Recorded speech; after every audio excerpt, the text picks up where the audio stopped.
کہ directed to refrain from doing this order shall exist subject to any contrary order of the court. جب contrary order ہوگا تو پھر یہ نافذ العمل نہیں ہوگا انجنکشن آرڈر. تو ہم اس کو اگر انجنکشن کو سم اپ کریں تو اس کو یہ ہے کہ injunction to a party, second thing کہ سروس کا ہونا ضروری ہے، اور third thing contrary order does not exist, کوئی کنٹریری آرڈر نہیں ہونا چاہیے. انجنکشن میں ایک اور بات یہ ہے کہ انجنکشن کے کیس میں جو فرسٹ ہیئرنگ میں جو ہوتا ہے انجنکشن دیا جاتا ہے اس کو ایڈ انٹرم ریلیف کہا جاتا ہے. اس کے لیے جس طرح ایڈ انٹرم بیل ہوتی ہے جو ایک پارٹی دوسری پارٹی کی عدم موجودگی میں دی جاتی ہے، اور ایڈ انٹرم ریلیف کی جو میکسیمم ٹائم پیریڈ ہے جو دیا جا سکتا ہے وہ 14 ڈیز تک دیا جا سکتا ہے. اس کے علاوہ عدالتیں اکثر اپنے جو پہلے آرڈر انجنکشن کا آرڈر دیا جاتا ہے اس میں ایک ورڈ غلط یوز کرتی ہیں، وہ ہے سٹیٹس کو، جس کا مطلب یہ ہے کہ حالات جوں کے توں رکھے جائیں. حالانکہ اکثر کورٹس اپنے جو پہلا آرڈر ہوتا ہے انجنکشن کا آرڈر دیا جاتا ہے اس میں یہ لکھتی ہیں سٹیٹس کو بھی مینٹین. تو اس کا استعمال کرنا غلط ہے، کیونکہ اگر یہ کہا جائے کہ حالات جوں کہ توں رکھے جائیں تو پھر انجنکشن کس چیز کا کورٹ نے دیا. مثال کے طور پہ اگر ایک شخص کہتا ہے کہ اس کو روکا جائے، میرے مکان کی تعمیر سے روکا جائے، اور عدالت کہتی ہے کہ حالات جوں کہ توں رکھے جائیں، سٹیٹس کو بھی مینٹین، تو یعنی وہ جو مکان بنا رہا ہے اس کو بنانے دیا جائے. تو اس لیے پہلی ڈیٹ پہ سٹیٹس کو کا ورڈ یوز کرنا غلط ہے. ہاں ایک دفعہ انجنکشن آرڈر گرانٹ کر دیا تو دوسری ڈیٹ پہ تیسری ڈیٹ پہ اگر اس انجنکشن آرڈر کو کورٹ مینٹین رکھتی ہے تو پھر اب سٹیٹس کو کا ورڈ کورٹ یوز کر سکتی ہے. اب ہم چلتے ہیں سٹے پہ، سٹے آرڈر پہ. اب سٹے آرڈر 41 رول 5 جو ہے وہ سٹے آف پروسیڈنگ اینڈ ایگزیکیوشن کو ڈسکس کرتا ہے. اب سب سے پہلے جو سٹے آف پروسیڈنگ ہے وہ اپیلیٹ کورٹ کر سکتی ہے، اپیلیٹ کورٹ کو یہ پاور ہے. لیکن جو آرڈر 41 رول 5 کا جو سب کلاس 1 ہے وہ یہ کہتی ہے کہ محض اپیل سٹے تصور نہیں کی جائے گی. یعنی ایک شخص ایک آرڈر کے خلاف اپیل میں جایا جاتا ہے تو اپیل میں جانا محض سٹے تصور نہیں ہوگا جب تک اپیلیٹ کورٹ سٹے گرانٹ نہ کرے. تو آرڈر 45 رول 5 سب کلاس 1 یہ اپیلیٹ کورٹ کو یہ پاور دیتی ہے کہ وہ نیچے کوئی کارروائی چل رہی ہو اور اس پہ اوپر اپیل آ گئی ہو تو اپیلیٹ کورٹ اس پر سٹے کر سکتی ہے. یہ آرڈر 45 رول آرڈر 41 رول 5 کی سب کلاس 1 یہ ڈسکس کرتی ہے.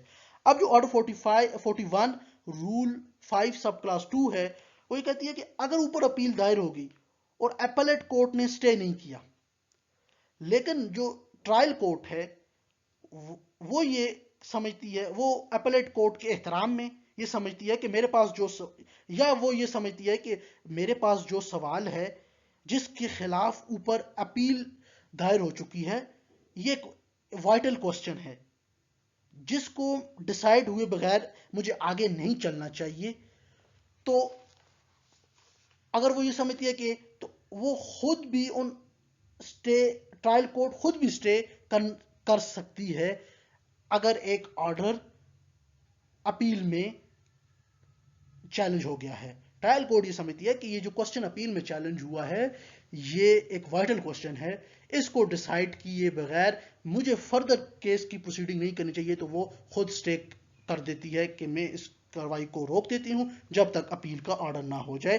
اور یہ ڈسکس کیا گیا ہے آرڈر 41 رول 5 سب کلاس 2 کہ اپیل یا ریویژن دائر ہونے کی صورت میں اپنے پاس کی جو پینڈنگ کارروائی ہے اس کو سٹے کر سکتی ہے.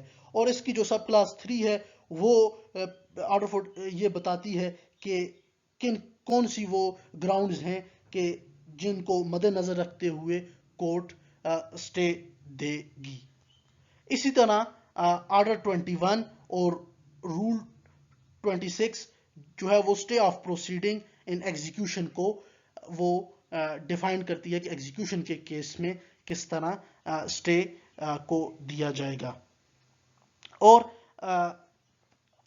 اسٹے کے معاملے میں اپیلیٹ کورٹ میں جب اپیلیٹ کورٹ اسٹے دے تو اپیلیٹ کورٹ یہ بھی کہہ سکتی ہے کہ آپ کے مقدمے کی کارروائی آپ جاری رکھیں، یعنی آپ ایویڈنس لانا چاہتے ہیں ایویڈنس لے کے آئیں، اور کوئی سارے مقدمے کی کارروائی ٹرائل کورٹ کہتی ہے کہ آپ کریں، لیکن اب اپیل کا فیصلہ ہونے تک آپ نے کوئی ڈگری اور ججمنٹ پاس نہیں کرنی. آپ نے ٹرائل کورٹ کو یہ حکم کر دیتی ہے کہ آپ ایویڈنس لے کے آئیں، آپ ساری چیزیں لے کے آئیں، اور لیکن جب تک یہ جو اپیل ہمارے پاس پینڈنگ ہے اس کے آرڈر ہونے تک آپ نے نیچے ججمنٹ پاس نہیں کرنی. یہ عموماً ان کیسز میں ہوتا ہے جن میں یہ سمجھا جاتا ہے کہ یہ اپیل کا جو آرڈر ہے وہ 85 یا 90% ٹرائل کورٹ کے آرڈر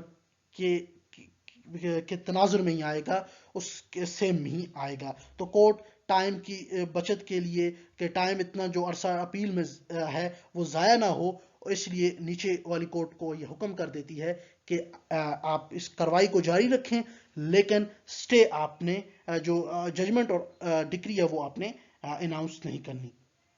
اس کے علاوہ ایک اور جو ڈفرنس ہے وہ یہ ہے کہ انجنکشن کی جو ٹائم پیریڈ ہے وہ اپ ٹو میکسیمم 6 منتھس ہو سکتا ہے. 6 منتھ سے اوپر انجنکشن نہیں گرانٹ کی جا سکتی. اگر کورٹ 6 مہینے کے بعد پھر یہ سمجھتی ہے کہ اب پارٹی یہ سمجھتی ہے کہ سٹے دوبارہ ہونا چاہیے، ابھی مقدمہ چل رہا ہے، مقدمے کا فیصلہ نہیں ہوا، تو پھر دوبارہ سے درخواست کی جائے گی، دوبارہ سے اس پہ ہیرنگز ہوگی، دوبارہ سے ساری جو پہلے ساری کروائی ہوئی ہے وہی دوبارہ کروائی ہوگی. لیکن سٹے کی صورت میں ایسے نہیں ہے. جب تک اپیل پینڈنگ ہے وہ 3 سال پینڈنگ ہے، 4 سال اوپر پینڈنگ ہے، کورٹ نے سٹے دیا ہوا ہے، نیچے کروائی سٹے ہی رہے گی. تو یہ تھی آج کی یہ پوری ہماری ڈسکشن. یہ سلائیڈ میں یہ میں نے ان ڈفرنسز کو شارٹ فارم میں بتایا بھی ہوا ہے، آپ اس کا اسکرین شاٹ بھی لے سکتے ہیں. اگر آپ کو میری یہ ویڈیو پسند آئی ہے تو کائنڈلی ایک لائک بھی کیجیے گا اور چینل کو سبسکرائب بھی ضرور کیجیے گا، اس سے مجھے موٹیویشن ملتی ہے. جزاک اللہ خیرن.